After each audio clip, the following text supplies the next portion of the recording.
Hi, everyone. Welcome to Spirit Switchboard. I am your host, Kerrilynn Shellhorn, and you are listening to us live on the United Public Radio Network and the UFO Paranormal Radio Network, 105.3 and 107.7 New Orleans.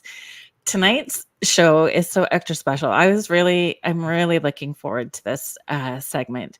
And I asked fellow UPRN hosts Lorilei, Potvin, and David Hanzel to join me. So, just for those of you who may not be aware of who they are, Lorilei Potvin is a Canadian clairvoyant medium, crystal Reiki master, energy healer, Akashic Records practitioner, medical intuitive, spiritual teacher, mentor, podcaster, humanitarian, registered nurse. She wears all the hats.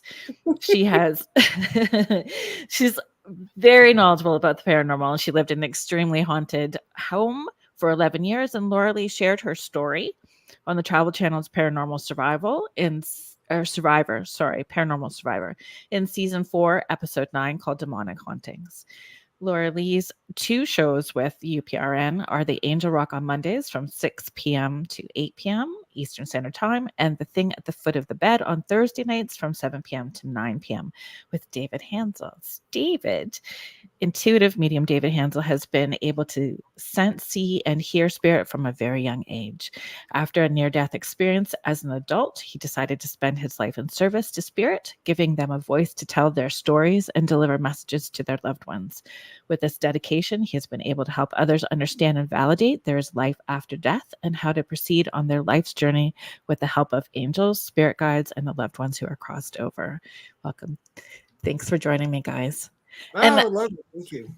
We couldn't Lorilei, wait. you're a near-death survivor as well. I am, but I had one as a toddler. So, and I've also studied them for 40 plus years professionally as well as personally. So, what happens, because David had his as an adult, especially, and we co host on Thursday nights, when he talks about his experience or he's describing stuff, it's almost like I know exactly what he's saying, or I get bits and pieces and flashbacks from it, but not quite the same as how profound it was for David as an adult. It was fun. I don't know what else to say. I can't say it was fun, but yeah, it's an experience, and for people who had them, it's like we refer to it as a reset, and that's how I think of it, as a reset. Was the transition afterwards really hard? To come back here? Yeah. My first year was excruciing. I'm sure that it was. I'm sure that it was. I've we- not had that experience, but through a session, a fellow that died from an epileptic seizure, my team put me in his body, so I was seeing through his eyes, experiencing his death and where he went into that healing place after. And what I saw, like what I perceive as angels and the colors and the feeling of unconditional love that we don't have here, it like just can't describe it. The words can't describe it. And I remember when I came like back into the space, I was in a funk for a couple of months after, because that felt like home, and here was like, that's what I call it, home. Oh, that's what I refer to it as. Yeah, for a year after that, and it I can tell you, I anybody who goes through an NDE, and even like you, it changes everything. And sometimes it is difficult, and I was told it was going to be difficult. You see the world differently. You see through everything. You understand what matters, what really doesn't matter, and that, hey, everybody just love everybody, have a good time, and enjoy your experience. Anger. Sandra said anger when she came back from hers, and I was angry. I was glad to come back because I understood why I was coming back. But when I was here, I was really peed off for a long time. I was edgy. Yeah, I can appreciate that for sure. Mm-hmm. Sandra, thank you for joining us. Sorry, Kerrilynn. I know a few people, believe it or not, that have had, they would liken it to a near-death experience, but did not physically die to have a near-death experience. That literally, I think I've told you this off air, both of you guys, when on my previous network, I used to do a show Monday through Friday, and I was working with this younger gentleman. And it's quite a profound story. But anyways, long story short, another host on the network was a guest my first week. It was a Friday night. So I had this gentleman I was working with, mentoring, and the guest, and they were finishing each other's sentences, and she had not had an NDE. It happened during college. She said they were all watching movies on a Friday night. She stood up to go grab something and literally wasn't there. Like her family didn't know what happened to her. Like physically she was there, but she was gone. She couldn't hear, she couldn't see. And she was transported to what she would liken it to be, people want to call home, heaven, what have you. And the person I was mentoring had already, I believe it was an NDE too. So they were finishing each other's sentences about what was here, what was there. They didn't even know each other. They'd never met before. It was so wild. That's interesting. Mm-hmm. Sandra's just sharing. Edgy is a good word for it, Dave. I resonate with that. I had a very sharp, sarcastic sense of humor about it. Yeah. Hi, Michelle, over in Australia. Michelle Pratt. Saturday over there. Hi, Howie. And hi, Howie. Oh my, we have people here from the future. That's awesome. Yeah. Jonathan was here. There's all kinds. Jonathan. Yeah. Julie Dow, Contessa Martins, Rhonda. Hi, Rhonda. Are you coming to join us now too? Hello. My dog's decided she's joining us. Kathy Hanley Little, Gary John. Thank you so much, everybody, for joining us. Michelle's camping. I can't even believe it. Summertime over there in Australia, right? Oh yeah, Michelle, she's a future girl. Yeah. Is there a reason why you've decided to join us this evening? Sorry, guys. My dog thinks she's a lap dog. Hello, Phil. And Michelle. Kerrilynn, do you remember? Can you remember the colors you saw? The hardest thing for me is because when people ask about colors, I saw colors that don't exist here. Exactly. And it's really difficult to even try to bring them back up while I'm back here. I'm like, the only way I could do it is if maybe I was, even in a dream, you can't even get that same color. So it's really quite interesting. I was wondering, a lot of people I think had told me that the colors were amazing. The colors, I don't have English words to describe for sure. Mm-hmm. And I think for me it was the depth of unconditional love that I was feeling in that space. And what I saw, what I perceive as angels, it was like multitudes of them. And they had him in this healing space. He was almost like floating and wrapped in this gauze. And he was in this healing space, and they said, he can't talk to me right now, but I could come back at another time. But they were like talking, but I don't know what, or singing. It was just this hum that was happening. And it was profound. It was a very profound experience for me. I spent a lot of floating. I spent a lot of time. For anybody listening right now, for me, the coolest thing that I can't, there's no way to recreate it here, is to be, you're conscious of, you have a form. Okay. I never paid attention to it. I never looked in a mirror because there weren't any. I just was there. But I remember walking through this beautiful building, but as I was walking, I remember I'm walking, but I don't feel the gravity. I don't feel pain. I don't feel pressure. I don't feel anything. It was just, but I knew I was moving. It was and it was, it literally took about like, well, I guess in our terms, it literally took about like 30 seconds to go, oh, I remember this. So it was Yeah. So and it's light. It's hard to describe. It's light. I always just spread my arms and go, it's like this.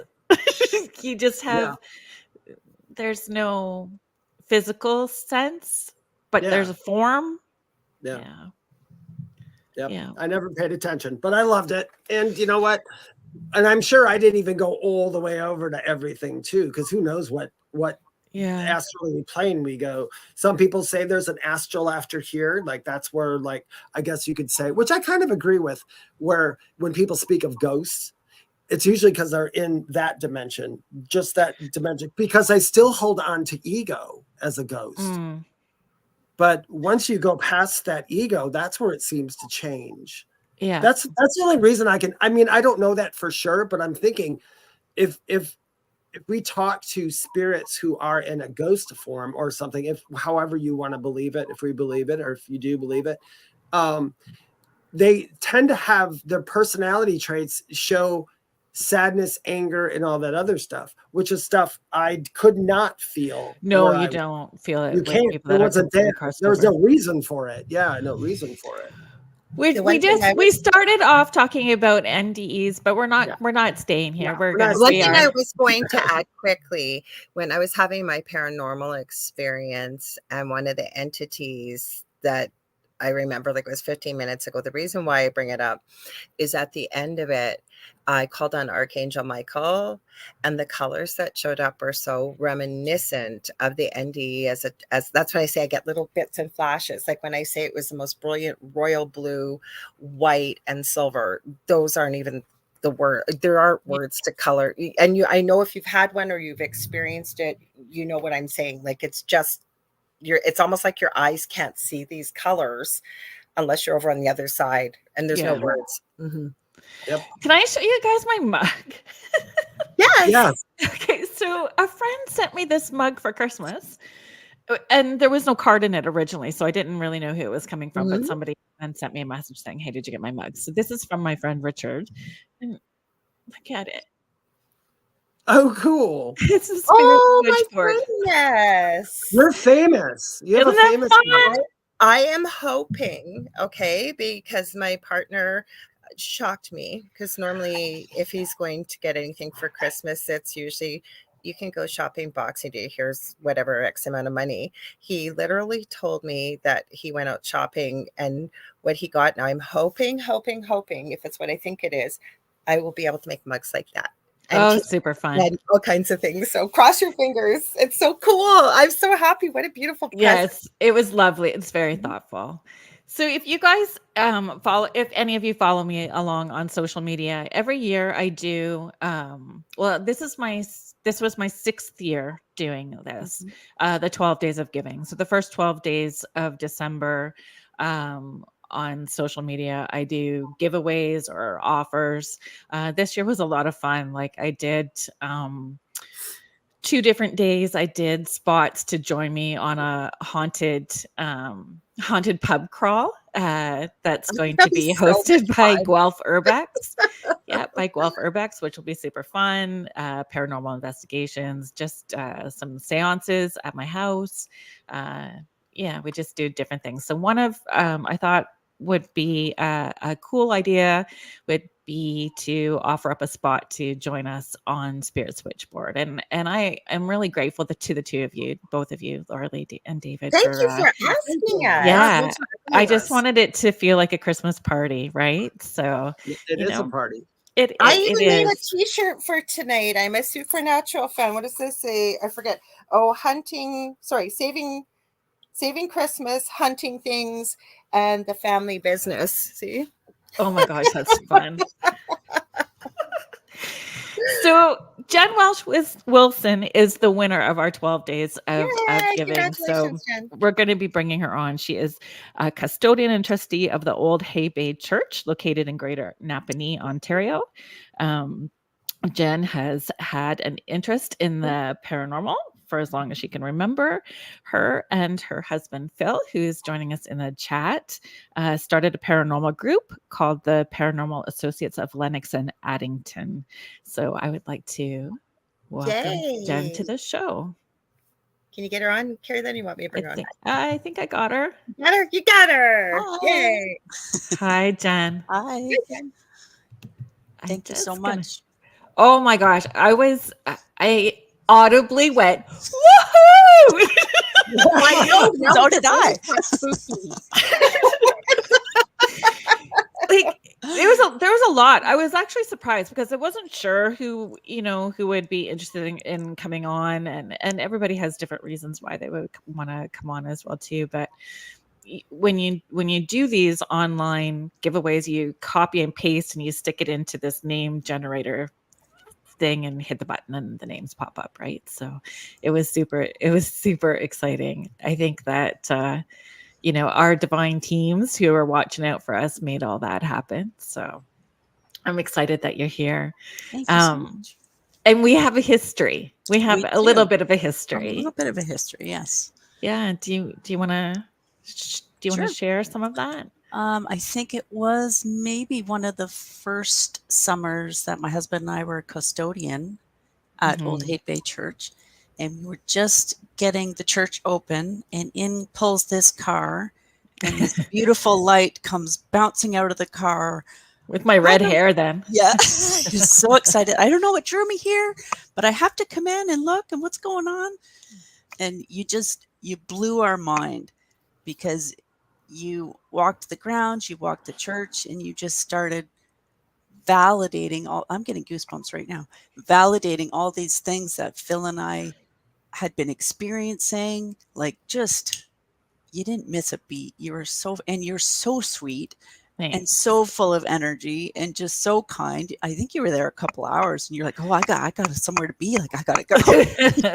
We're like, please don't go. Because it's just over 3 hours from where I live. And I was there doing other events. And when I would go to Napanee, I would do like the one big, dining with the dead event in that area. And then I would stay and do individual sessions or private message circles and that sort of stuff. But I would stay at the dodgy like motel where all the hydro workers would stay. And so I would like drive the highway and look at the historic signs. So I just started following the Haight Bay Church signs and stopped. And you guys were so gracious when you came out and allowing me. And then you grabbed a pen and paper and you were just like writing everything down that I was getting. And we still have it in the file cabinet there. Oh yeah, that's awesome. Yeah, it was and amazing. Then that connected me to the COPS team that was working in that area. And recently, a few months ago, I was in the area. One of the members of the COPS team died, Darren, and we had just texted each other a few days before he passed away. Wow. And it was just very sad. And so I went to Old Haight Bay and I did an EVP session, and I haven't listened to it yet because I don't know if I'm emotionally ready to hear Darren's voice from the other side yet. Yeah. I mean, it's okay if he comes through another way, but I don't know. And I don't know if I'm ready yet, but I haven't listened to the EVP session yet. It's still sitting on the voice recorder, and maybe in a little bit more time, then I'll be ready to listen to it and see if he shows up. But I was I know that I'm the one. So when I did the tour, and you guys were allowing me to share I don't remember his name. What was the original minister's name of the church? William Losey. He was very frustrated with Darren smoking the cigarettes from the reservation because they were pretty stinky and he didn't want them smoking on the properties. So the custodians changed the rules about where people were allowed to smoke after. So when I met Darren after doing this reading because the information was shared. And so when I went back to do the EVP session, this time I'm like, I want to smell the stinky cigarettes. Blow some smoke in my face. Please be here. That's so funny. Yeah. He's amazing. Yeah. Yeah. Well, thank you, James, for being here. The Wiz is here. And Michelle Plummer is saying, congratulations, Jen. Thank you. I'm not sure who was commenting your shirt, Lorilei. Oh, well, Facebook user. You understand how to help people. Yeah. So what you're going to do, you got 3 choices, and Dave filled in for me last night because I forgot some of them. Because this is my Facebook thing I shared. So they're probably. Okay. Well, tell them what to do for your page, and then I'll tell them what to do because it's easy from your page. Yeah, I did it in my group. So if you're in my group, or even if you're outside of my group and you're watching this, if you're watching the post from this, right above where you see us all four on here, there is a clickable link right up there. All I got to do is, it says like StreamYard, Facebook.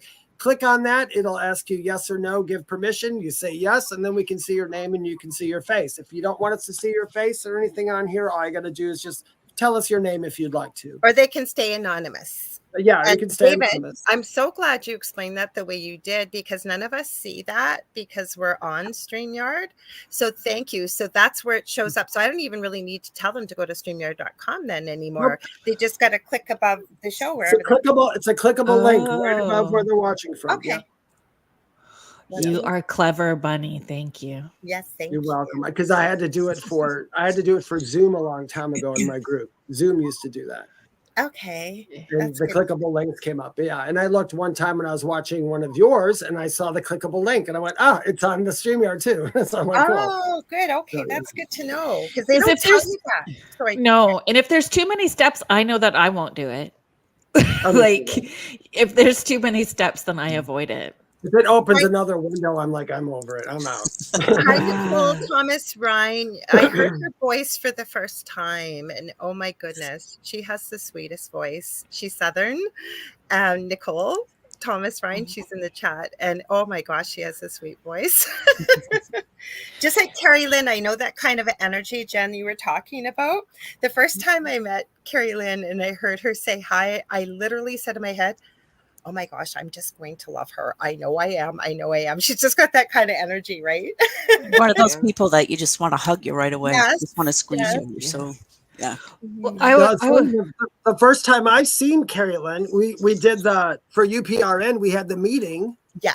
And Kerrilynn was in it. I was in it, and all the other people. And I don't think me or you said like more than 2 words during the entire thing. We were just very quiet. Yeah. Mm-hmm. Yeah. It can be overwhelming for sure. I do. I get overwhelmed by a lot. Yeah, I like that. Yeah.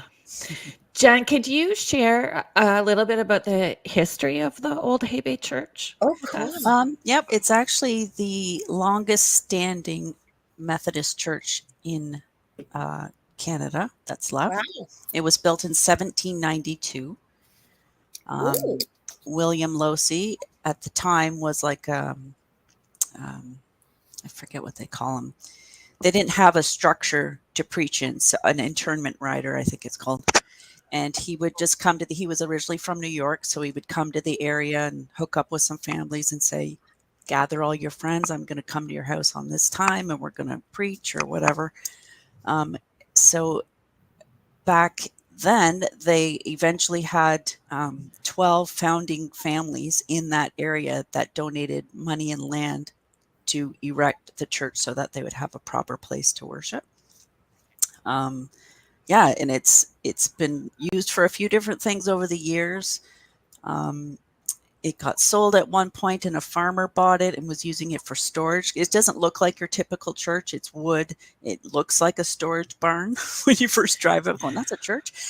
But the United It's got a feeling to it, though. It doesn't feel like a barn. No, I mean, it does have a barn board feel on the outside, but the energy of the space does not. Yeah, it's amazing. The United Church acquired it back and decided, because of its historical value, to keep it. It's kind of like a museum. So we open it up every summer and people can stop in and get a tour and get a little bit about the history, and there's artifacts and that sort of thing. And it's set up. We do have 2 services a year. There's a pilgrimage service that happens in August of every year, which is testament to the drowning of several victims back in, and Phil will correct me, 1819, I think.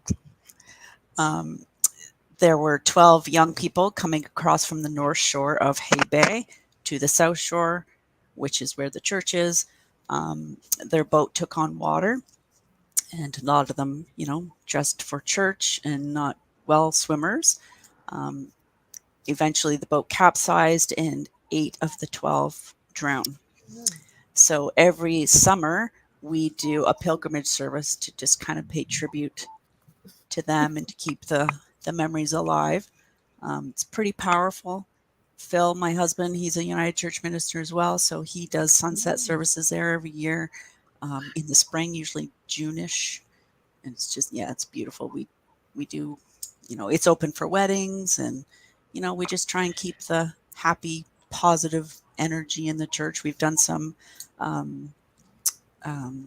renovation work, so it's got all new siding now, and done the interior.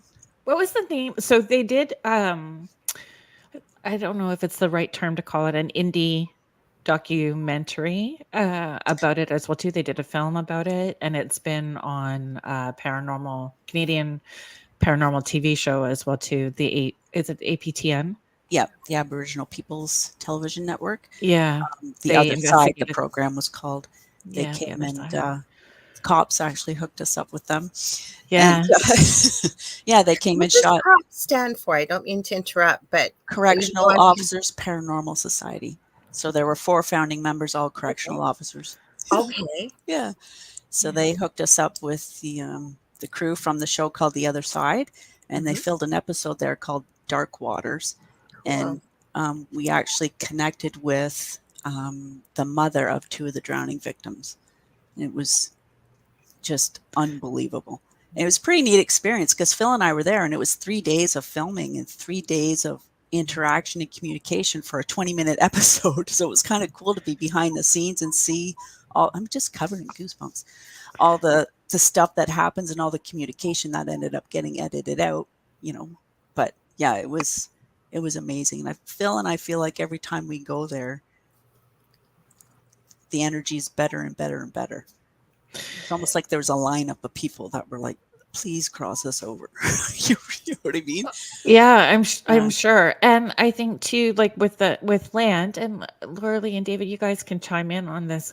With land, if you have this little light of mine starting to shine above, it's not like there's a boundary and a wall where only the spirits in this little walled section. It spreads out where they're going to come to where the closest light is for that support or acknowledgement as well too.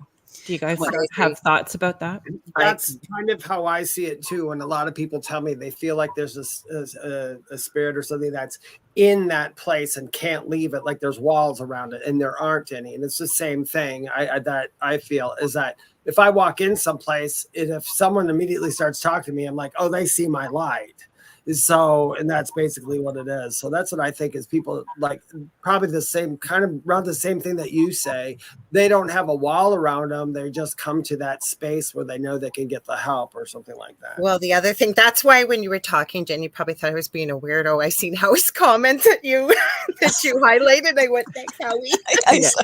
I agree with that too. Plus the other thing is, and I'm sure we all have as mediums from time to time, but I have found a few people that when they pass very quickly, they may not know that they've passed, and they're nobody can hear them, nobody can see them. So again, when you've got that light, like you were saying, Kerrilynn, and when we're on the other side and we don't have a physical body, we can think and be in a gazillion different places at once if we want, right? And if you need help, you're going to see the light and go there. So what a beautiful space you and your husband have created, Jen. Yeah, it's hard to articulate, but it's like our happy place. And Phil will say he feels like the veil is thinner there. Probably is. Yeah, it probably is. Yeah. And it's right along the water. Yeah, I was just going to say that. I literally was going to say, is there water nearby? Yeah, right on the shoreline. So water is. I wrote a big article about that, and wherever there's water in something, and the reason like a lot of people, or even paranormal people, like they get all excited when it rains on a paranormal thing. It's because rain is energy. It's a conductor. I mean, it's almost like. You feel the spirit's energy bouncing off the water and hitting you. It's just easier to see. It's just more attractive to that. I love that there's water next to it too, because there's water. When there's water next to someplace like that and there's spirits, for me, water is literally the giver of life and the bringer of life. And so when I see water in a place like that, I'm like, oh, there's so much beauty that's going to come in on that right now. Plus we're made mostly of water. Right. Yeah. And so, that was interesting. You said that, David, about the veil being I think you said that right about the veil almost being thinner when A you ginger, yeah.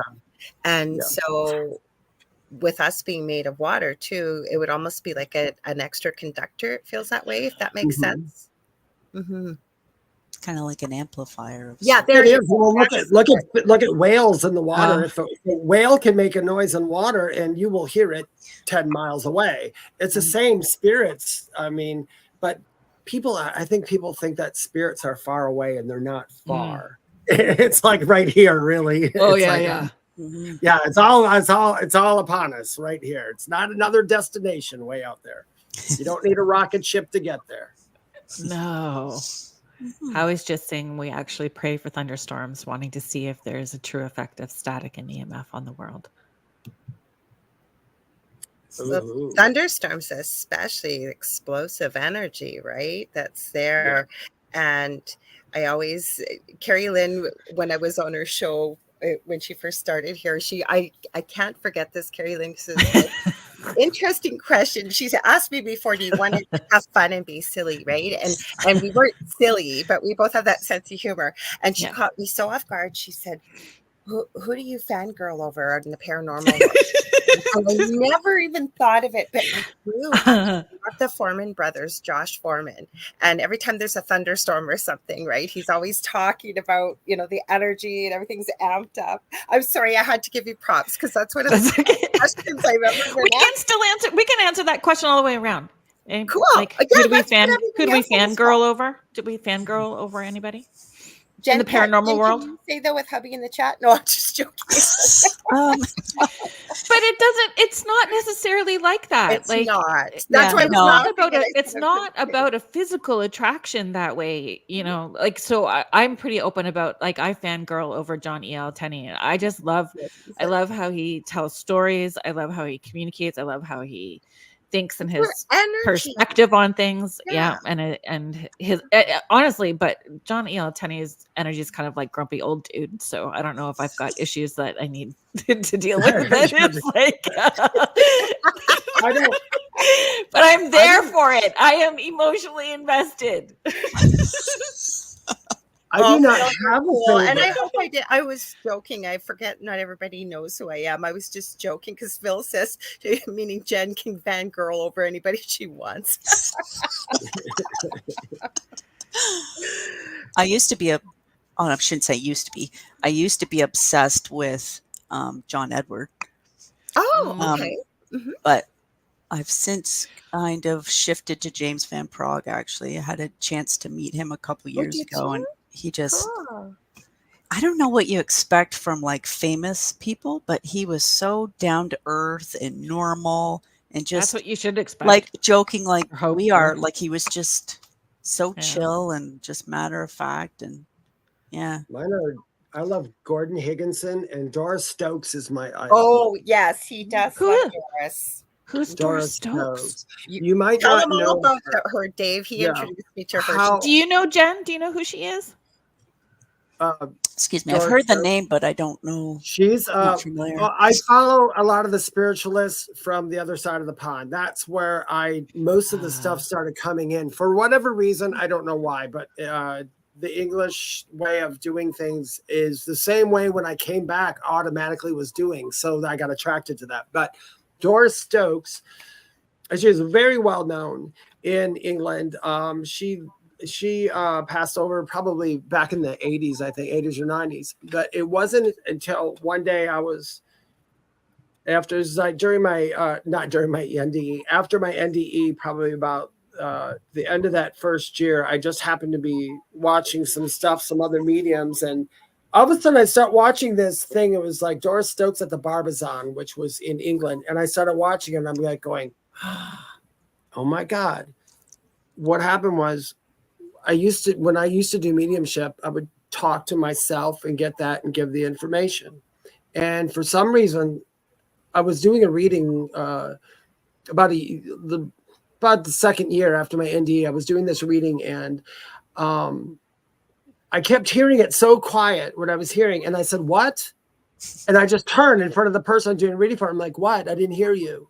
And just as I started talking, I'm like, everything started coming in more clear. And I'm like, oh, y'all want me to have like a conversation. Okay. So I started having conversations out loud, in which I guess people just think it's hilarious.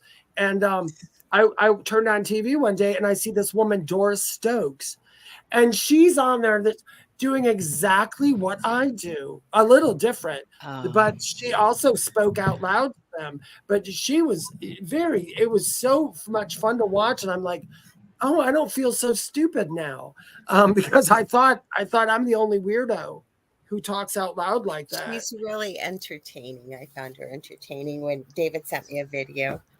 Yeah, she's I wrote it really, down so I can look her up. Yeah, Doris Stokes. She's really watched Doris Stokes at the Barber Gardens. When she was very, very old, she'd always have her husband on stage with her. He was really old too. He'd just sit there quiet during the entire thing, and she'd do a 2-hour show, and he would just sit there like this. And it takes a lot to surrender into allowing yourself to like talk out loud while you have them coming through. Like you really have to let go of ego and just be engaged in that space with them. And there is power when you say it, you claim it. Yep. And it made it a lot for me personally. It made it a lot easier for me because the fact that if I wasn't saying anything, I would keep thinking it was all in my head.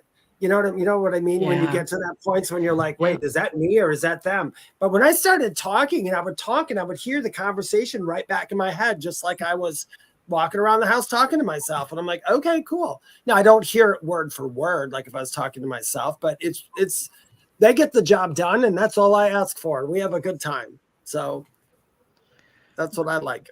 But she's really got those two. Joanna's just sharing my first experience at the age of 11 with a medium spoke out loud to them, telling them to slow down and wait. Yeah, I do that all the time. I'm like, what? I can't hear you. And I argue with them. I literally will argue, and it's funny.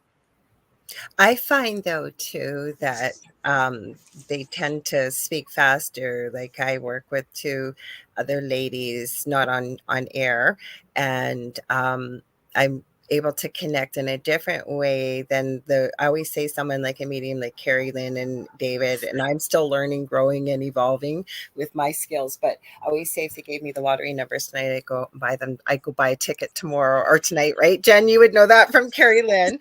So I'm connecting with the same individual that was involved in science.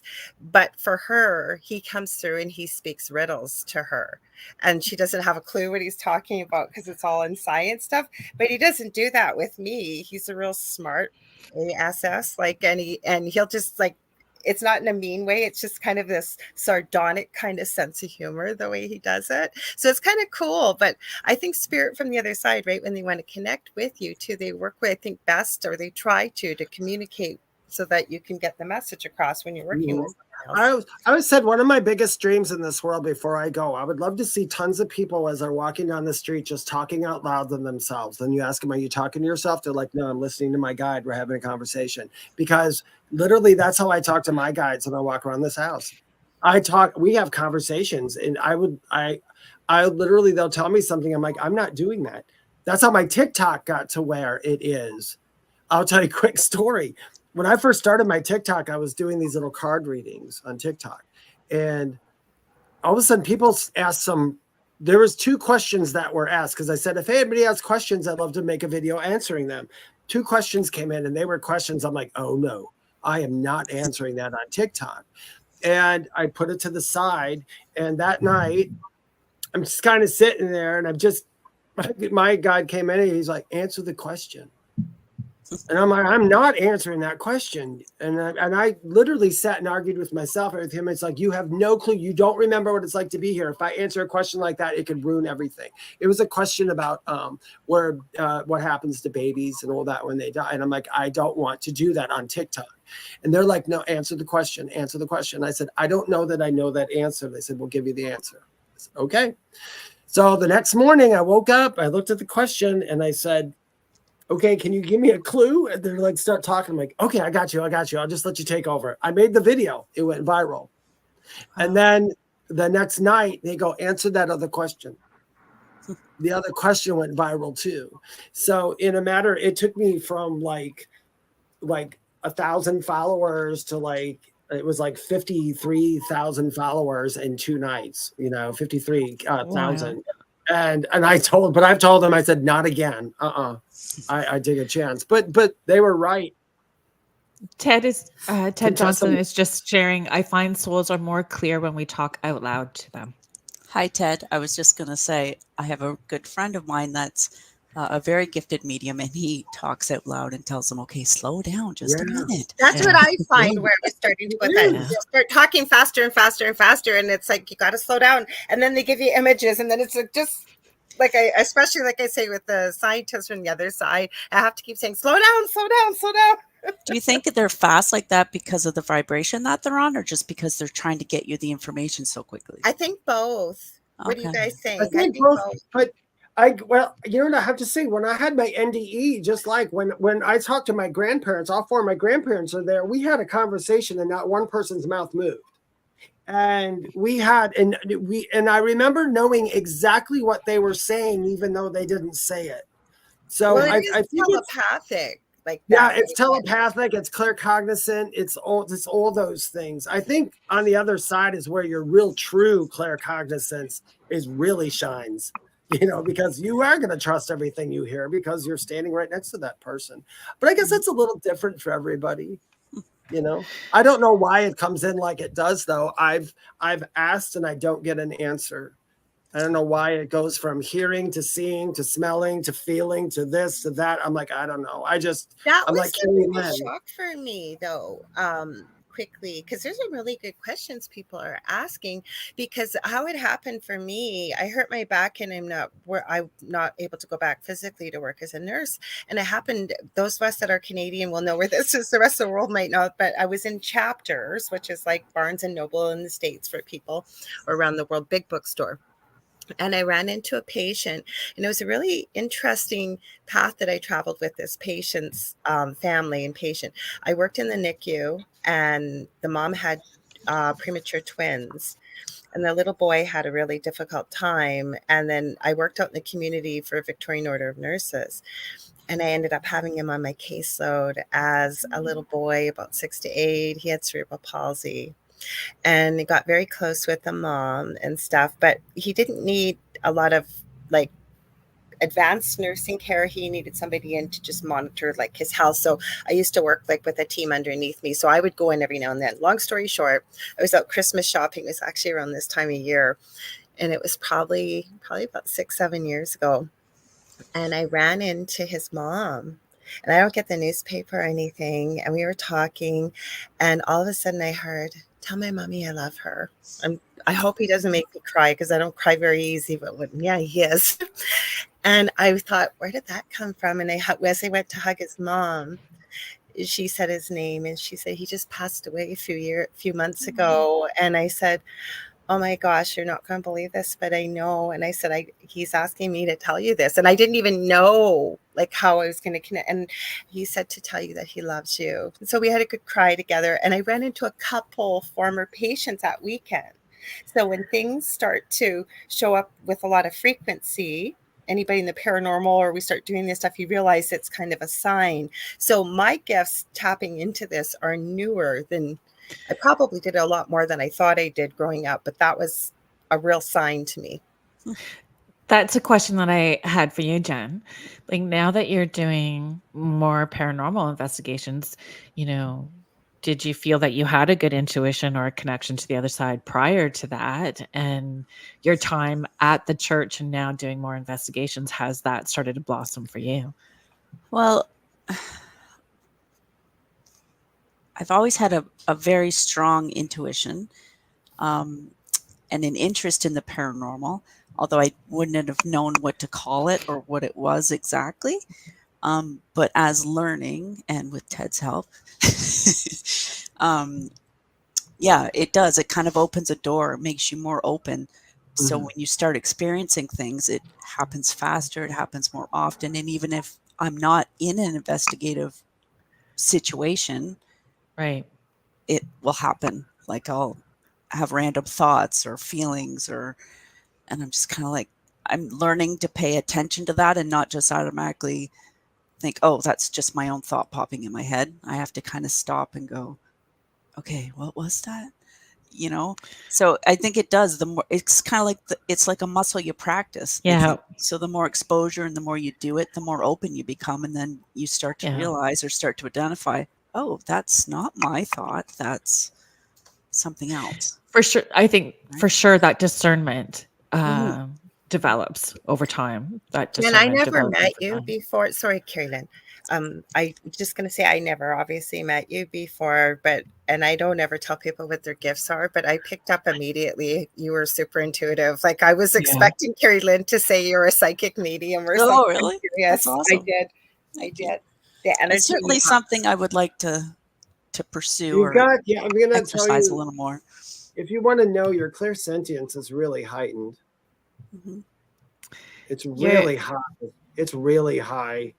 and Pay attention to that. Yeah. your husband's putting your husband is also commenting the Estes.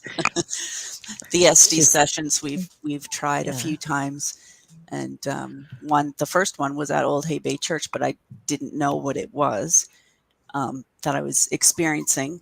And then a few years ago, we went with Phantoms of Yore, who's another paranormal group that we're friends with, to the Shanley Hotel in Napanock, New York. And it's this haunted hotel that was built back in the 1800s, and it's just full of stuff.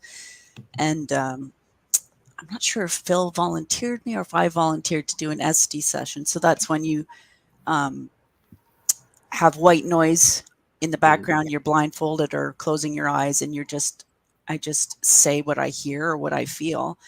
And it turns out, because I don't really recall what I was saying or that sort of thing, that I was actually channeling. And I've done Cool. it 2 or 3 times since then, and it's been quite an experience. Really kind of freaked me out at the beginning when I listened, because Phil records everything. So listening back to it and listening to them asking questions and my responses, like the tone was different, the inflection was different, the emotion, like it wasn't me, and it kind of freaked me out at first. But I think that's kind of cool if they are comfortable using me as a vessel to. Yeah. You And know, I think with the communicate. sensory, when you're doing that sensory deprivation, it allows the muscles that are strongest to come out first, and then you can build Right. on the other ones. I Yeah. know the first time that I did a live seance with the intuitive group, I was doing the Estes method, and my voice changed right away. It was almost male sounding, and my daughter was texting people, "What is happening to my mom?" Because she was there as my support system. What's happening to my mom? Why is this going on? So we were just, Yeah, right there. Yeah. yeah. Holy shit. I saw that too, Howie. It went from the tree right across to your hair. I guess for people listening, I don't know. You want me to read here, or do Yeah, you want? you, Okay. yeah, Sure. you can So read it. Howie said, "Holy sh blank t." I caught an orb on Dave, and I will mark when this is over. It was at the end of his TikTok 2 question story. He said, "I thought I saw something, so I went back and bam, baby." So Jen saw it, but David gets crazy things happening. You were on another TikTok, weren't you, with the shadow? Was that it? Or not TikTok, it was a podcast, sorry. Didn't you get the shadow with Jonathan? Yeah, I suppose they're all, whenever they're around, I think for all of us, I think something just Yes. pops in, it just, and it might just be dust. I don't know. I will It was say, a good size. It was pretty was noticeable. that? Yeah. I see a lot of I don't know if you noticed, my light's been going in and out, and I'm like, stop it, you guys.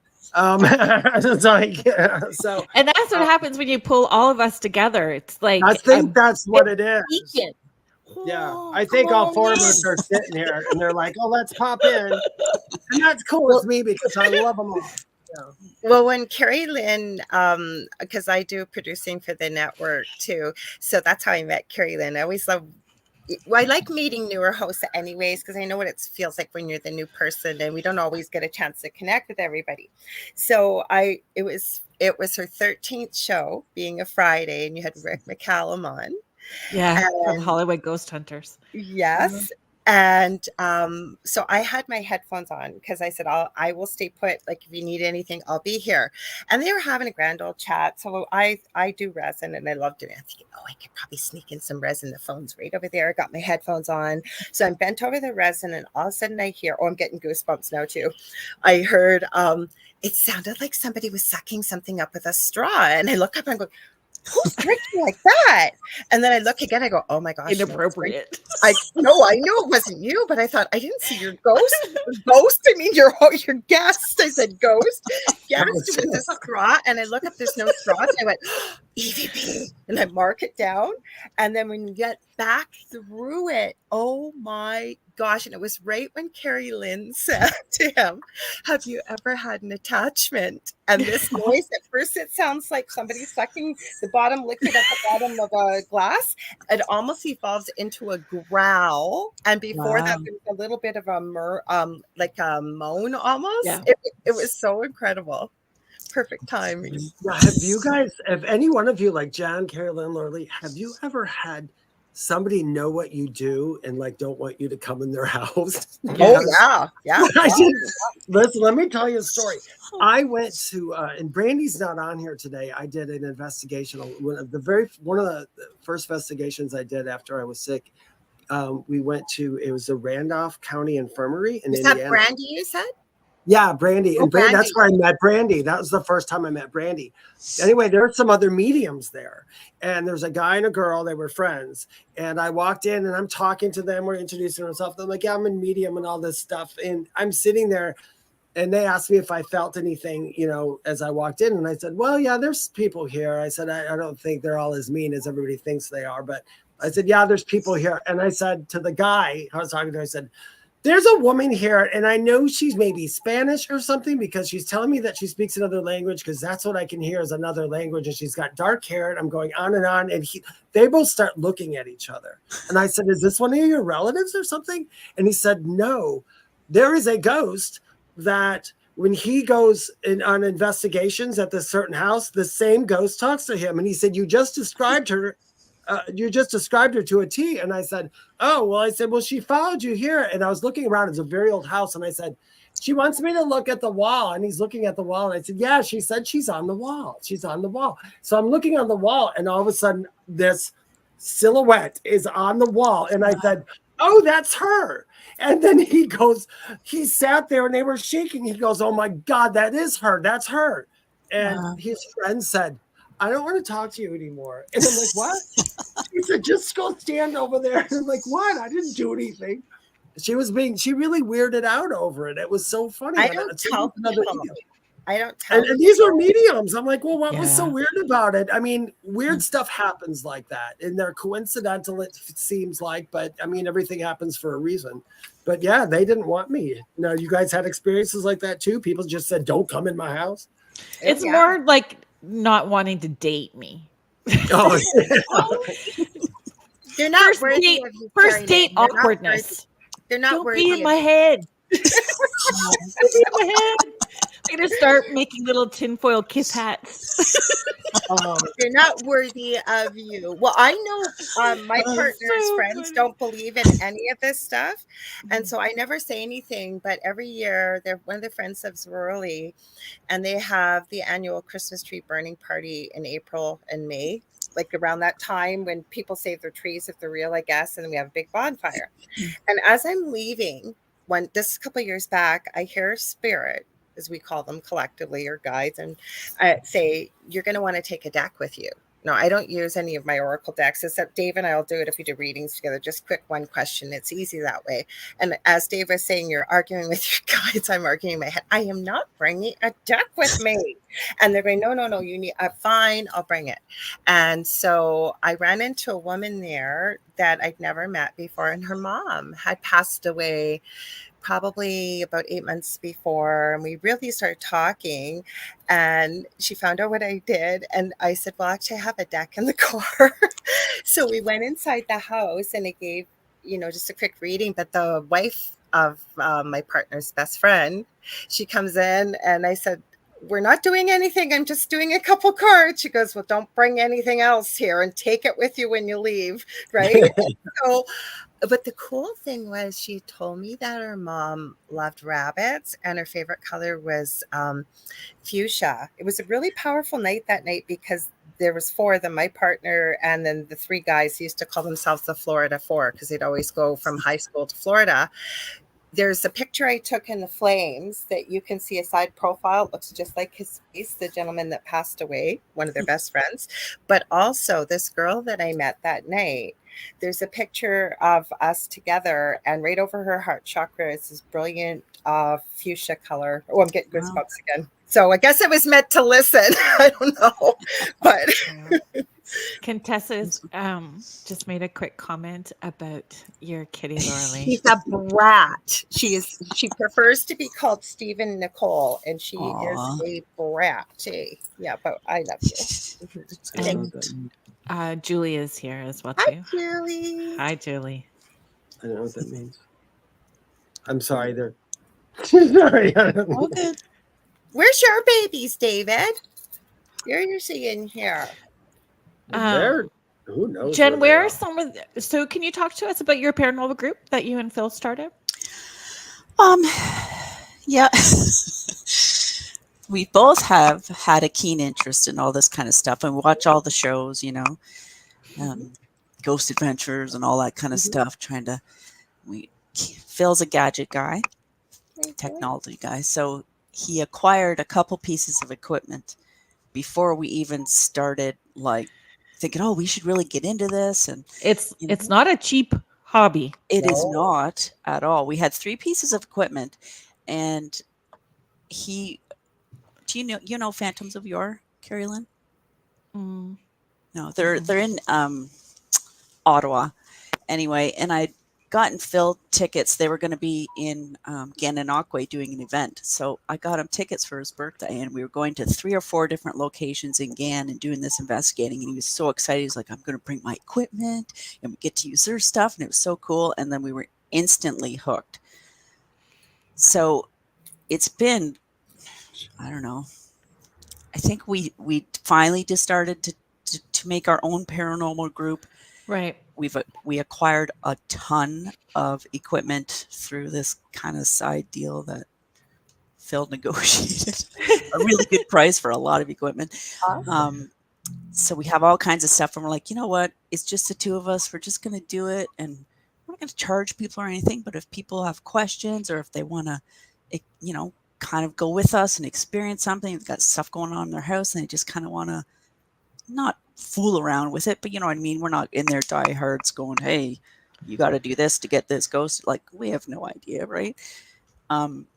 Yeah, so we just decided we're going to do it, and we did a lot of we did a few investigations with cops, with White Crow Paranormal. Now that Terry Boyd has kind of branched off, we've gone with him a few times, but the Phantom of Yore guys have been really great with us.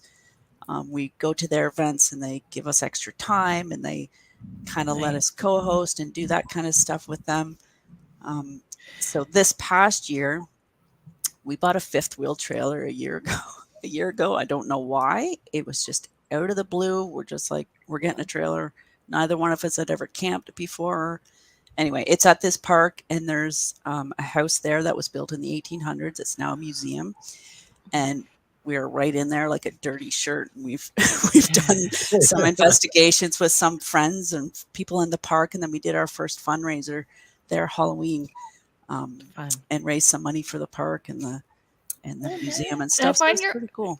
Like I personally do not feel like we'll ever know all the answers to all of it. We're just, you know, it's almost it's a deep dive of an experience, and yeah, I think it's like, more fun not to know everything. Yeah, and every time you do it, I feel like something new happens or something else happens. You're like, oh, what is that? Like, that's so always cool. learning. What does that mean? Yeah, it's like crack. You just get hooked on it, and in a good way. Yeah, I was going to say, like candy crack. Yeah, candy cracks. That's right. How is saying that sounds amazing and fun, Jen? Yeah, it's been really good, and people have been pretty supportive with us, and I think we're up to 200 people in our group now, which is pretty cool. Ooh, Oh, that's cool. Which is, That's you know, pretty. not bad for a husband and wife that just kind of dabble and play around. And Paracrack. I like that he said that. Paracrack. we even had somebody came to the fundraiser that we did in October who runs kind of like a haunted walk idea in Napanee, and she asked us to join and bring some of our equipment, so some of the people on the haunted walk could actually take equipment at each stop and kind of play around a little bit. So that was a big hit. So we're kind of looking at maybe next summer being part of that as well. So, You know what we just kind found, of Jen? blossom. Oh, sorry, Jen. I think I have a delay being up here in Thunder Bay always. It seems like there's a break and I go to talk, so I apologize. No, it's fine. But you know what's so cool about that is, and we realized this too, David and I especially, we and I did it one night on my solo show, and what happened was I realized that people, unless you're in the paranormal world, don't realize there's things like ITC, right? Yeah. And so my friend Jonathan, he was on here earlier, JK, well, he's both of our friends now. Dave and I and everybody else probably knows him, JK47. I think he's got a real gift with that equipment because he uses it to help solve cold cases and things like that and help the families. Wow. Anyways, we did it, and all these people came through for people, and they got to hear almost their voices and answers to questions. And so we forget. So what a great thing that you and Phil are doing, because we're there's a lot of trying. people that We're want not necessarily out there trying to convince people like, oh yeah, they're a spirit and you have to believe because this light went off.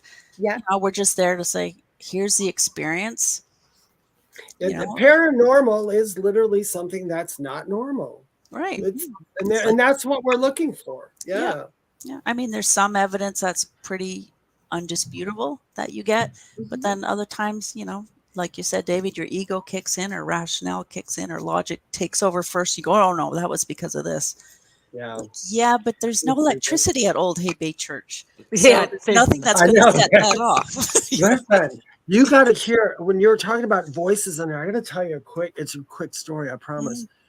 I was with another medium. Her name was Jessica, and we were and this is the same year my brother had died. So it was March, just like the next winter. Anyway, we were at this in Virginia. We were at, I can't remember the name of the place. It was an old plantation.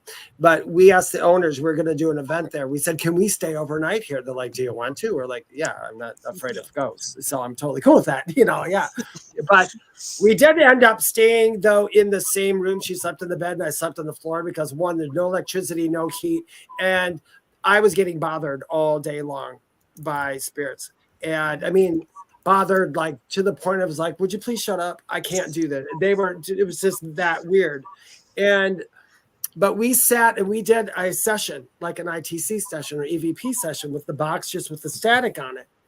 And I had been talking to her. We were talking about people we knew. She had a best friend, and let's just say his name's Zach, because I can't remember the exact name, but his name was Zach. I had two best friends of mine, Greg and Dan.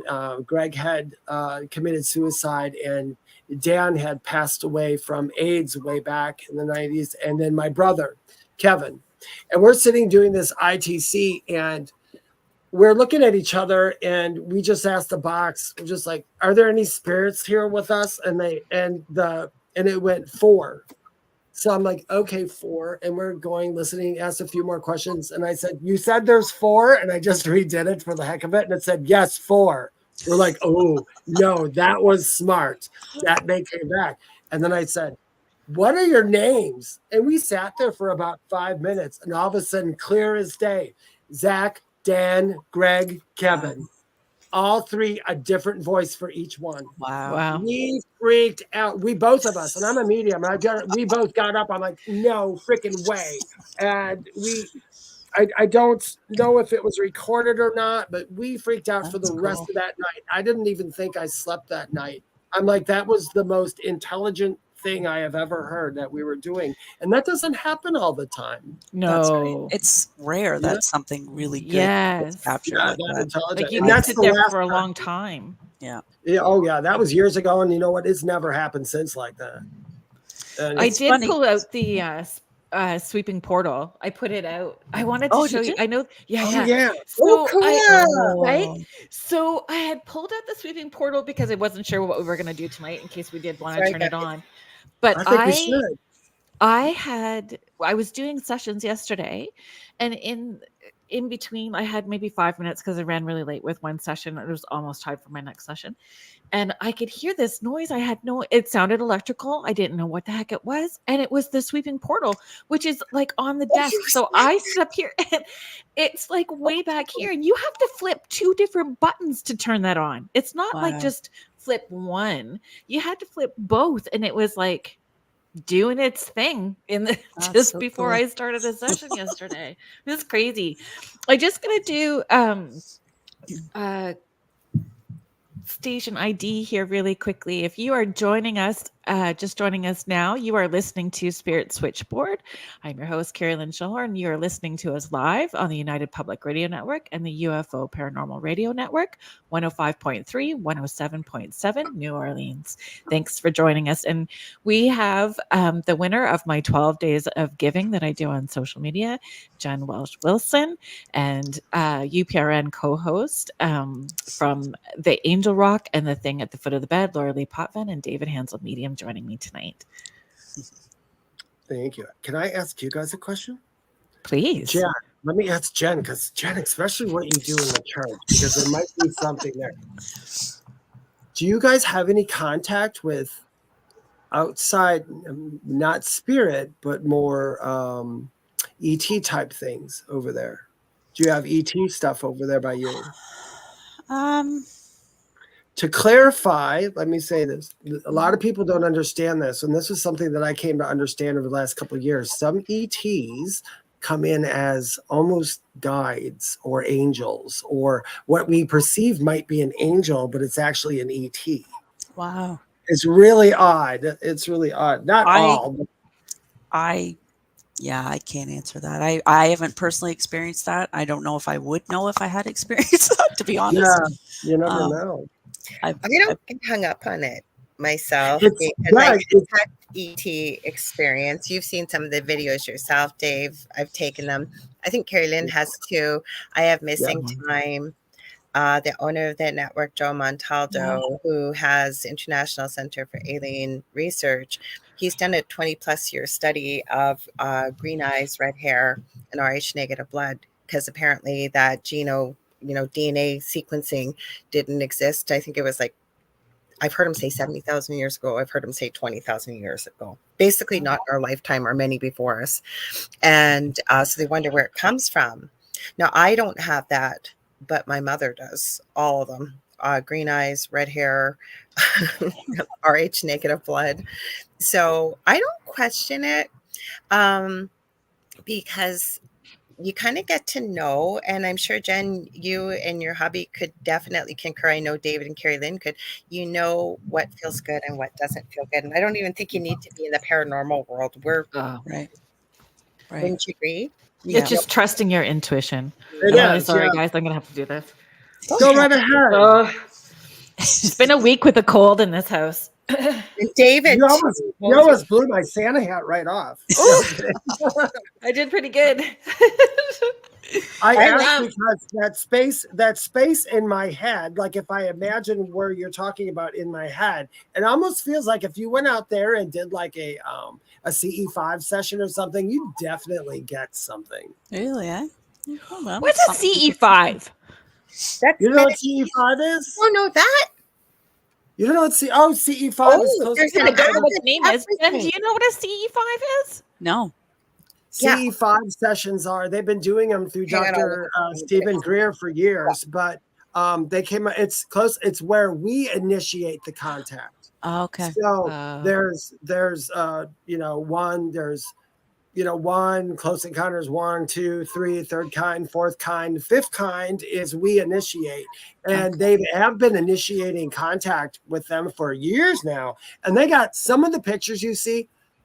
They're absolutely mind blowing.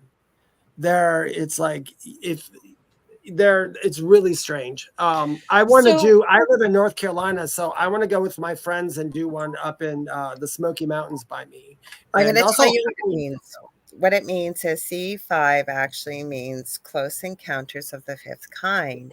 Yep. But the beauty in it is that I believe, like Dave said, he's right with Dr. Stephen Greer, but there's like little subsets. There's an app you can download from the App Store or Play Store or whatever type of phone you have, and it connects you with other like-minded people. So they set up times and places where we can all, or anybody, can meditate and meet up. So to strengthen sort of that energy. Yeah, CE5 is always for the purpose of bringing the worlds together. So it's never supposed to be a bad thing you do. They literally, people tell you if they have intentions, they won't show up. And just a side note, David, maybe a minute and a half ago, another orb went through. But anyway. Are we able to, so how do you clip that for us? Are we? Do you want me to play it? Yeah. Okay, I was doing all that. Did you hear the voice? And it was muted. And when I went to click it, it came off. And then we heard David talking. So hang on, guys, and we'll play it. How do I do this? I haven't done it in a couple of weeks. David and I usually do Is this an inside joke? We had friends at Old Hay Bay Church with us one night, and they were big into the paranormal stuff too. And the female friend was very intuitive and a medium as well. And we start talking about aliens and stuff, and she said, well, just don't ever look them straight in the eyes. And we're kind of like, are you being serious? Like, have you seen one? And she's like, I'm just saying, don't ever look them right in the eyes. And we're like, we didn't know whether she was being serious or just horsing around. So I'm like, so it's just kind of, you know. That's funny. Was she like a really fear-based medium or just that one thing? A little bit, actually. Yeah. Yeah. Yeah. Some are, and I get it. I'm not. I'm just literally I think everything's beautiful and wonderful and cool. Even bad spirits that people go, there's an evil spirit in here. I'm like, I would love to talk to that evil spirit and find out why you're. Yeah. I'm with you, David. The same. I have the same experiences. It's very different for me. Yeah, I have had evil things that I have dealt with. My partner's been thrown 15 feet across the kitchen in our old house. But Dave and I've talked about it quite a bit on our show together. And I don't think I'd be doing what I'm doing now had I not been through that experience. And I know I have worked with somebody, and it was one of the scariest experiences I've ever had. And it was pretty rare, but they were levitating on the camera. They weren't in the same country. Wow. There was a lot more to the story. And so I remember I contacted my Akashic Records mentor, this is quite a few years ago. And I said, like, why is this happening? I don't want to work with this kind of stuff. I only want to work with light. And I don't want this to sound ego-based, because it's not. But she said, sometimes people that work with the light need to share that light with people. They'll find you, and that is the purpose. So the funny thing is, now that I kind of understand it a bit better and I'm more open to it, or maybe it's just my vibrations changed, but no, I'm not running into that anymore, because I never wanted to work with anything dark. I've had some really scary stuff as a child, but I've always said, like, when people go, did it terrify you? At the time, it kind of scared me, but some of the ones who came into me, I'm like, I'm really glad they did, because they taught me something, and that's exactly why they were there. So I'm like, I don't give a crap. So I'm like you, Kerrilynn. I just, Lorilei's like the same way too. Probably Jenna's too. I can walk into a place and somebody can tell me there's 50 billion evil spirits here, and I'm like, let's chat. I want to chat. I'm the same way about human beings. Why? I don't like when people tell me bad things about a human being that I haven't met. Yeah. And even an animal, whatever it is, I choose to make my own opinion and meet the person with a clean slate, because that was their experience. I want to experience this person and give them who I would be, pleasant to them, and even giving them space, if you will. Like, say, we run into people could be really nasty sometimes, but we don't know what's happened in their life before we ran into them, right? No, I always tell you can't even judge spirit. If someone's evil, right. I always try to ask them what happened, because I have a story, and that's the reason. It's Isn't that layered. why you do? Yeah. And isn't that why, like when you go to paranormal investigations, and if you do have a medium there, I think that medium's purpose is, okay, let's find something here. We'll validate that it's here. Now I want to find out, hey, is there a reason? Do you not like these people here? Let me know. We'll tell them to leave you alone. We'll do this or that. And could you tell me what happened to you? You know, let's see if we can validate this. Yes, a therapist of spirits. Correct, Sandra Sharp. And you know what? Half the time when you talk to a spirit, I've talked to spirits that were, to everybody else, they were mean. And I would be like, what's up? Well, not like that, but I'd be like, you know, what's happening? And I'd tell them. They're like, well, that's evil. I'm like, no, it's not. I It's was not just evil. going to say that in my experience, I find most people, if they're scared or they don't understand, they view something negative or kind of freak them out as evil. What do I always, not the same, I don't think. Exactly. I always tell Lorilei, and my guides told me this a long time ago. They're like, David, every energy is neutral until you put something on it. You decide whether it's negative or positive, you know? And if somebody else puts that spin on it, then you're going to have to decide if you're going to go with that and it's going to be negative for you too, or you're going to see if you can find something positive within it. I'm sure there are things that are negative that we all go, that's negative, not talking to it. But I don't think it started out that way.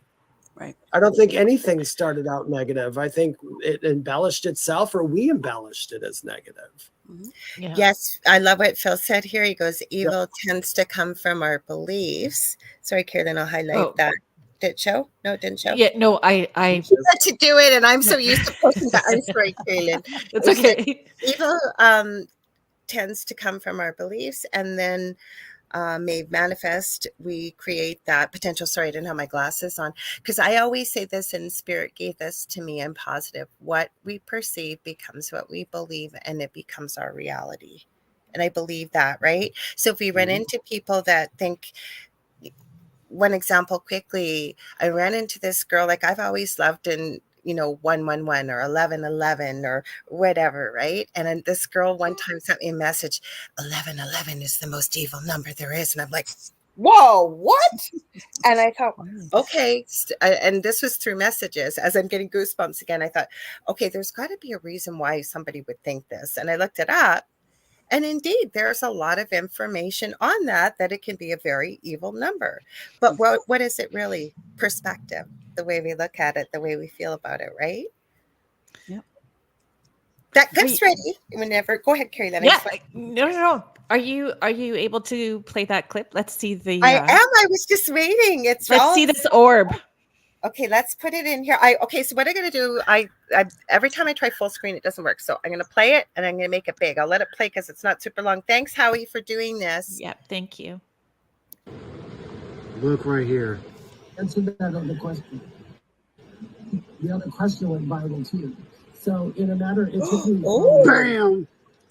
I'll blow it up. It'll play again. It'll play again. Hang on. Okay, y'all. Hopefully, I accomplished. Thanks, Howie. Okay, we'll see it. Great right, pose, Dave. Let's see here. We're gonna try it. I'll play it one more time. Look right here. Answer that other question. The other question went viral too. So in a matter, it took me from. Bam! Wow. Good catch. Did you see the second one too, Howie? Did you catch the second one? That's what I was just saying. You saw it, right, Jen? The second one, you saw it. Yeah, and it was the same area. Yeah. I'm looking to my right to see what's over here, but there isn't anything over here, so we can go back and check on it after as well too. Yeah. Can I ask you a real quick question? And I hate to do this, but Phil, did you and your mom have the same eyes?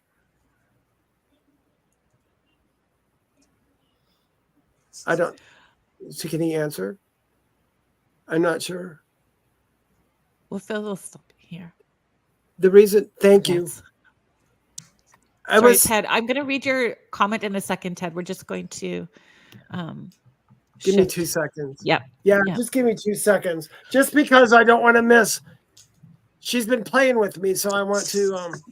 She started before the show. Yeah, she did. She started.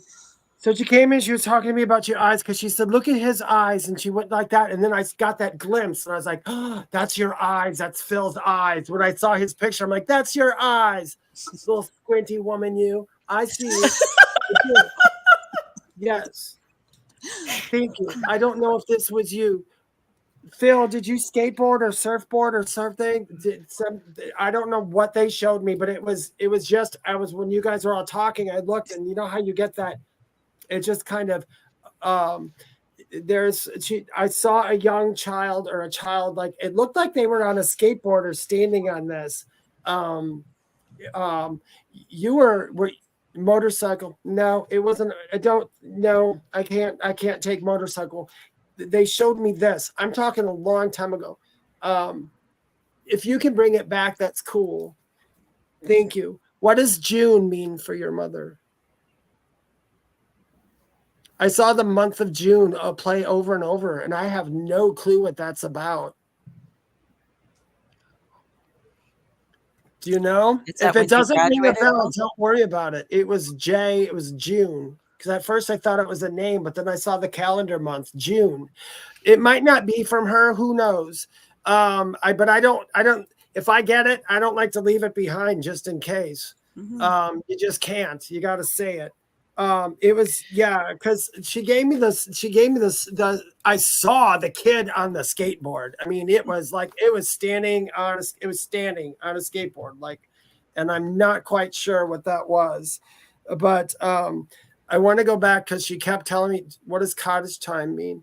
Because she kept going, she kept referring to June, July, and August. They would spend most of their times at the cottage. Thank you. Do you got anything else, sweetie? I know it's you, but they need to know.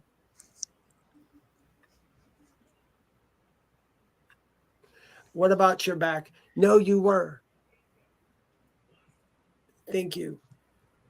Okay, just so you know, she was like throwing her personality at me. Thank you, sweetie. You're nice. I like you. She was a really strong woman. Whatever crap she would go through, she didn't really give a crap. She would just throw it off and just, whatever, I can just go forward from this. That's what she's giving me for that. Yes. No, you were happy. She said 95% of the time, but that's a lie you're telling me because you're making that up. He does. He's not taking care of himself enough. I know he's not. Phil, she said, stop. Yeah, you're not taking care of yourself the way you should. You are lacking and you're leaving stuff behind. She said she don't want to see you there for a very long time. No. Do you got high blood pressure, Phil? Is that you? Phil, watch your blood pressure, she said. It's not a warning. Thank you. Watch that, because she gave me the hit in my chest. So when they do that to me, it says, watch what you're doing. Quit tensing out so much. Relax. You need a bit more, my advice, a bit more meditation of some sort, or just at least breathe once in a while. That's what it feels like, because you're just you get all hyped up all over the place. He's crazy, just like you. I know. Thank you, Marilyn.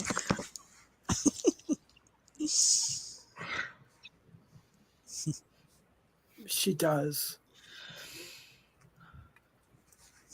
I'll be with you on that day, she said. You asked me, and I'll be with you on that day. I'm not quite sure what that is. I'm just giving it to you. Thank you, sweetie. I didn't hear that good.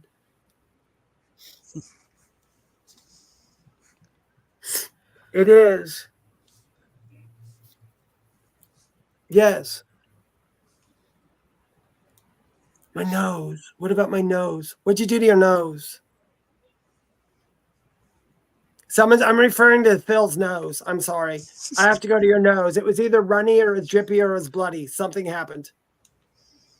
You're not talking about me. My nose bled today, but I know that's not me. That's you. Thank you. Don't get yourself sick. You are so close to being sick. Thank you. Yeah. It's not you. It's me. No, it's not you. She's talking about me. She was referring to me. She was referring to me. No, we would be friends. You like everybody, I know. Yeah, but you're sarcastic. Yes. Oh, Lots of kisses. Lots. Yes. Do you understand what she means by that? She wants to make sure that you understand what she means, but she's going to be there that day. So I think that it's are you talking about like because he asked for the holiday? Is that what you asked for the holiday? Did you ask your mom to be at your house or something at Christmas time or at the holiday? Sorry, we're slipping back and forth. That's okay. Okay. No, you can hang out. We'll talk later. We'll talk after this. Sure, whatever. I'll try to listen.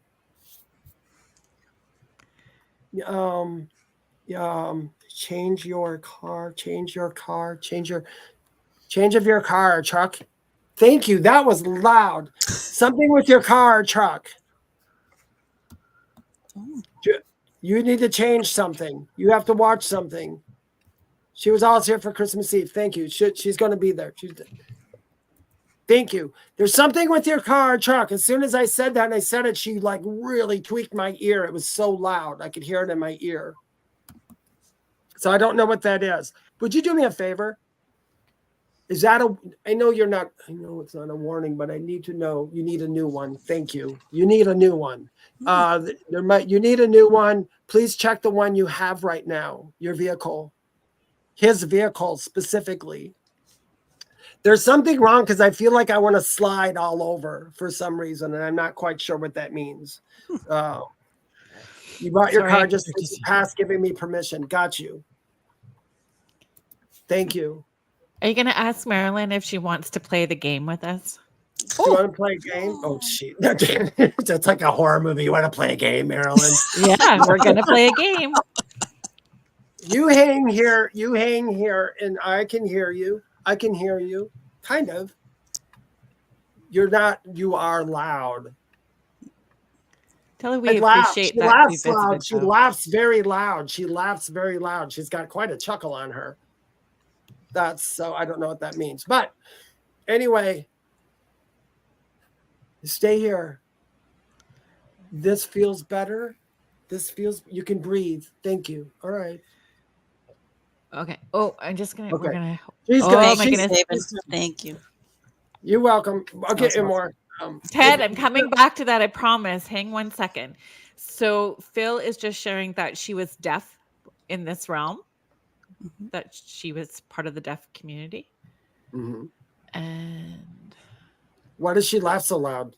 Oh, she had COPD. Thank you.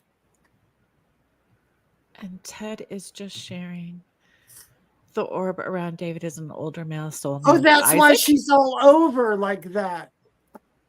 Yeah. And shows the number 83. If that resonates for somebody that's in the chat, it might fit for somebody that's in the chat as well too. Thank you for sharing, Ted. Thank you.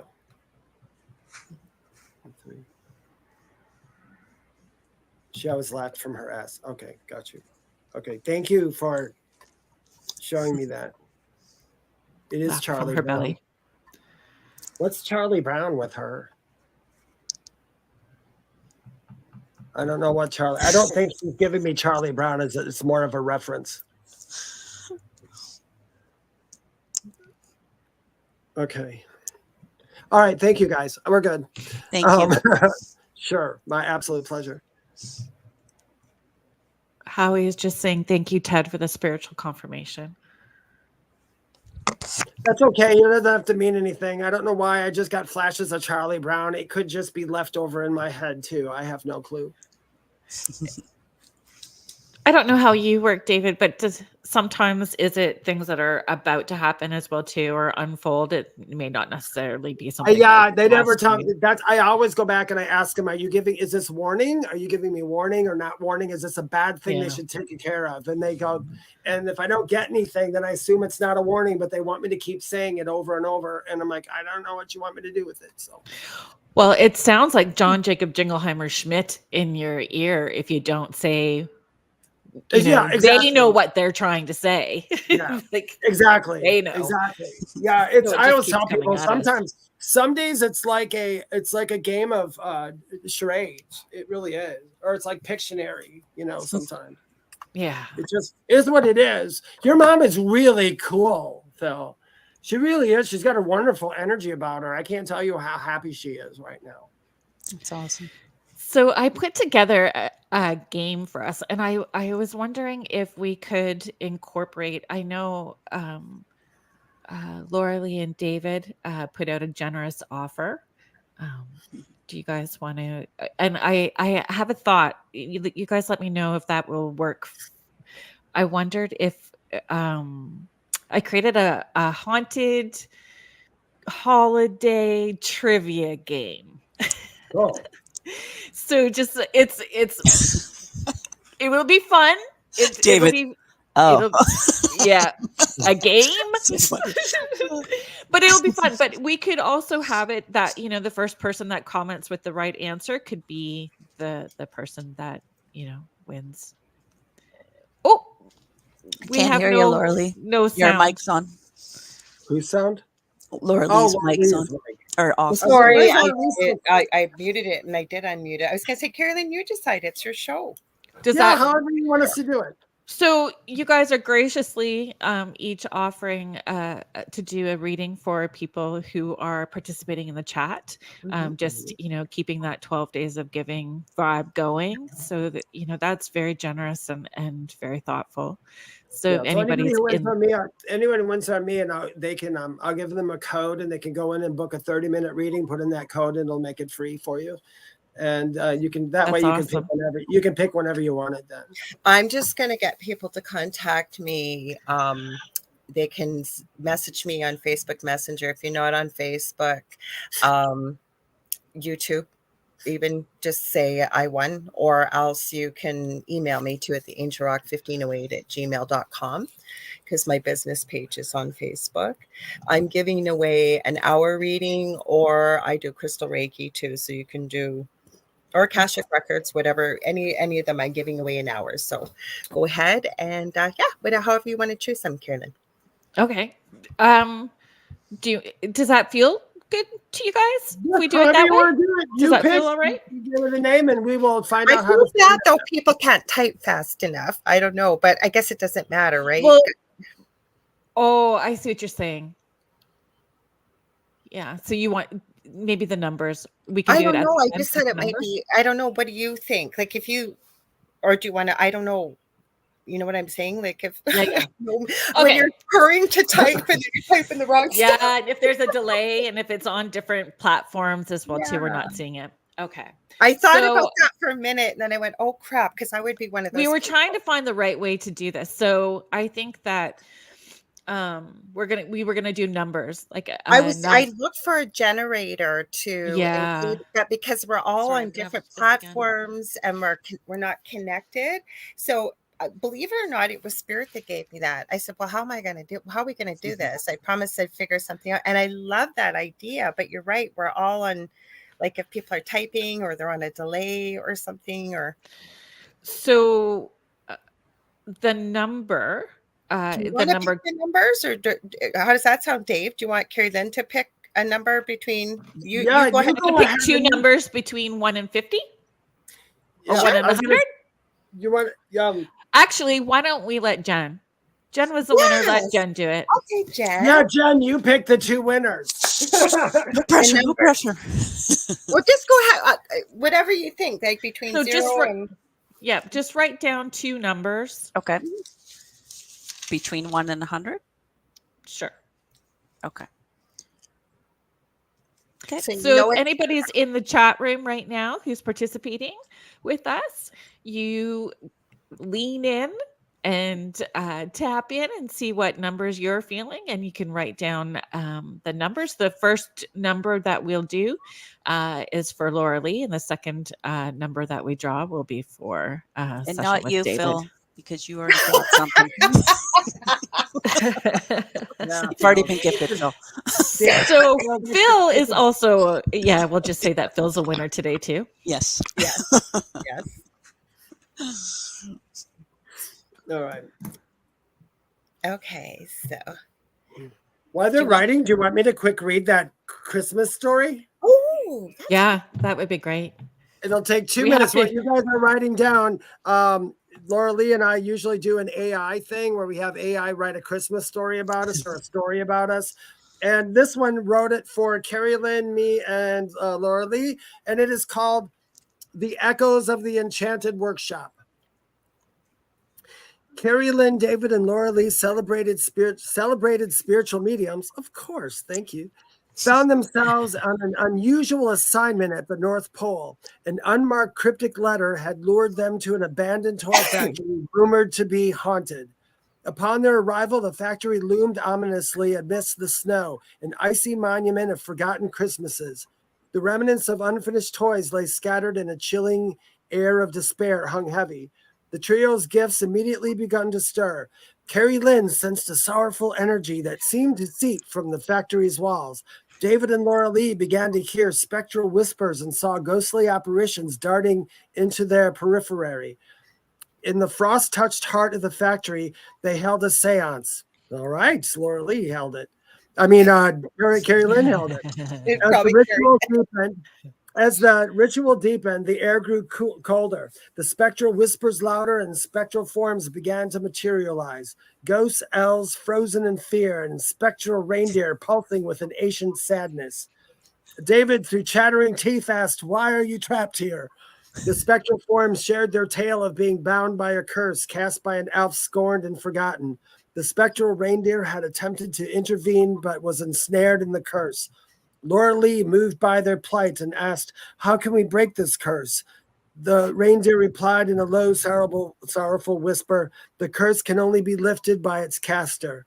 With this knowledge, they summoned the spirit of the resentful elf. The seance became intense, spectral lights dancing wildly.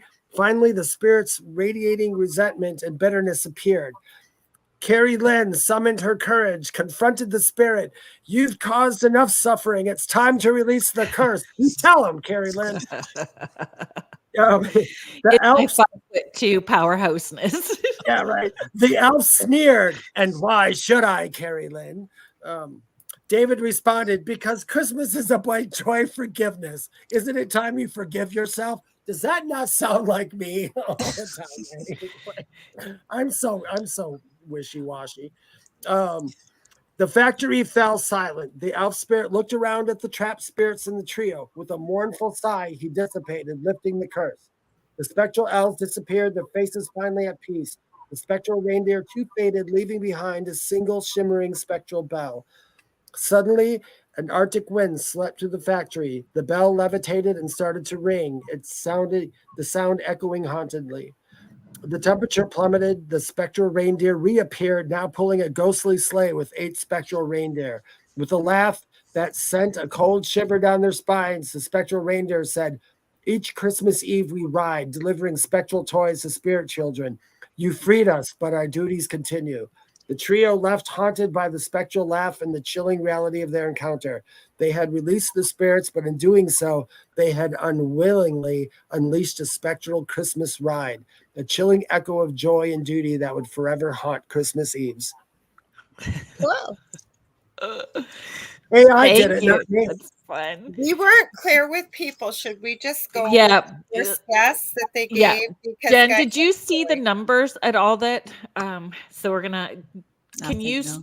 yeah, so we're just gonna get because some people put like about so we're gonna scroll back 30. to the top and just go from we're gonna Top scroll 10. back and Jen, what number? For Lorilei, Yeah, Yep. I picked 7. 7. Okay, so we got. Let's see. I'm going Laura, down. you gonna scroll back? Yeah. I Okay. did. I went back. Nicole was the first one. Ted Nicole. had a 12, so that was close. Let's see. Michelle had a 1, 11. Oh, Cole Ramsey, a 7. He did put a 31, but we said we'd go with the first one. So it's COL. Here we go. Colleen Ramsey. Oh, Okay. that's fabulous, Colleen. I don't know her, but I'm going to get to meet her.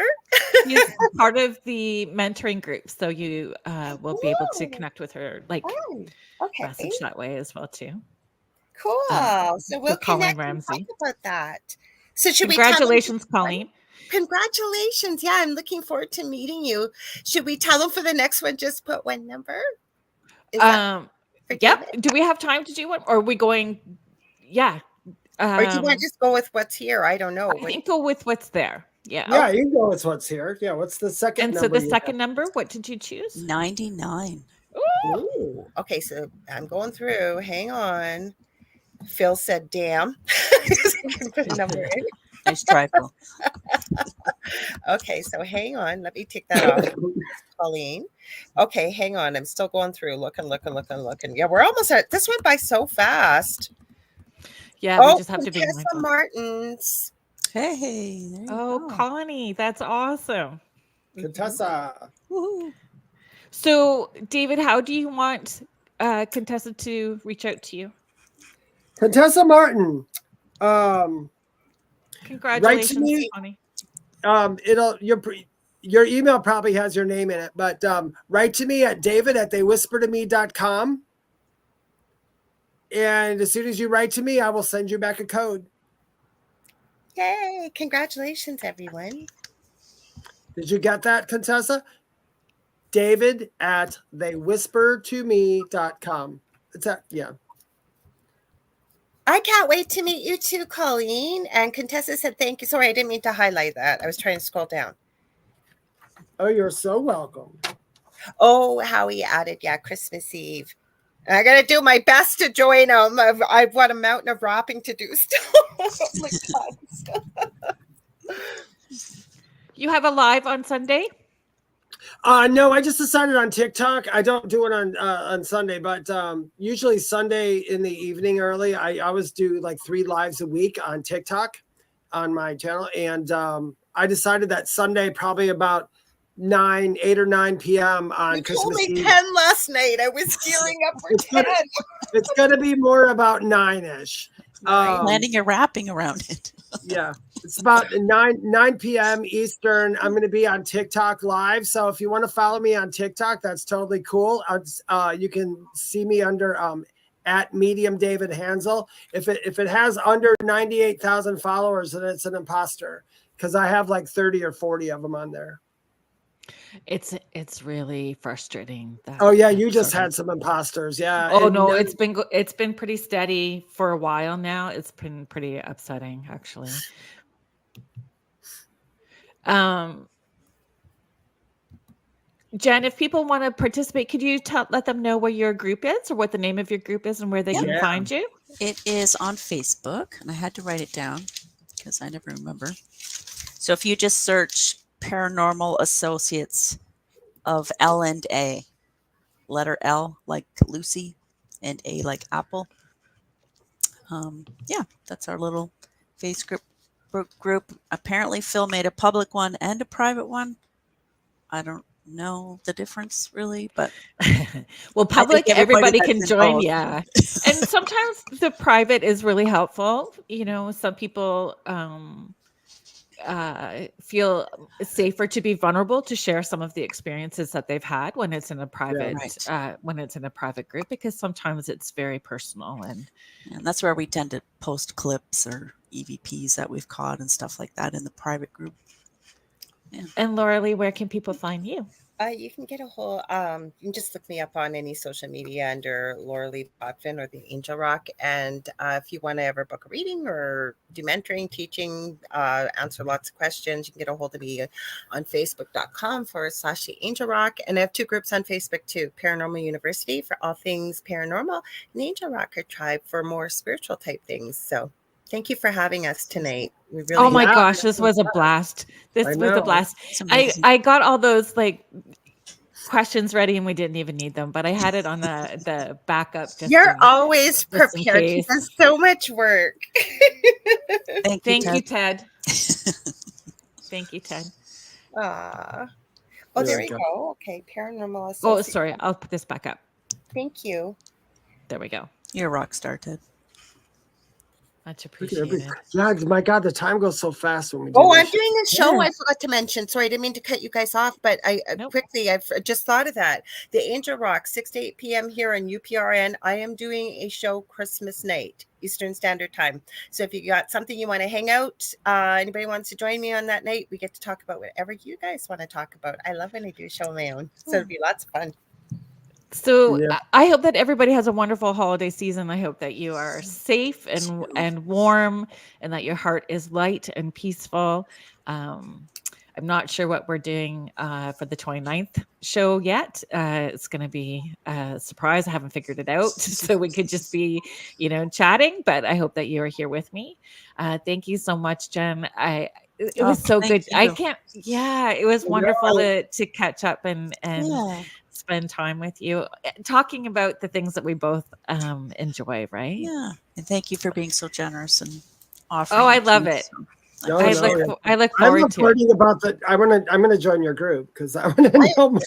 I love paranormal groups. I like real paranormal people. You know. what I mean? Yes, real paranormal people. That's Yeah. awesome. So thank you everybody for being here. Thank you everybody that joined in the chat, and a huge shout out to the United Public Radio Network and the UFO Paranormal Radio Network, 105.3 and 107.7, New Orleans. And good night, everybody.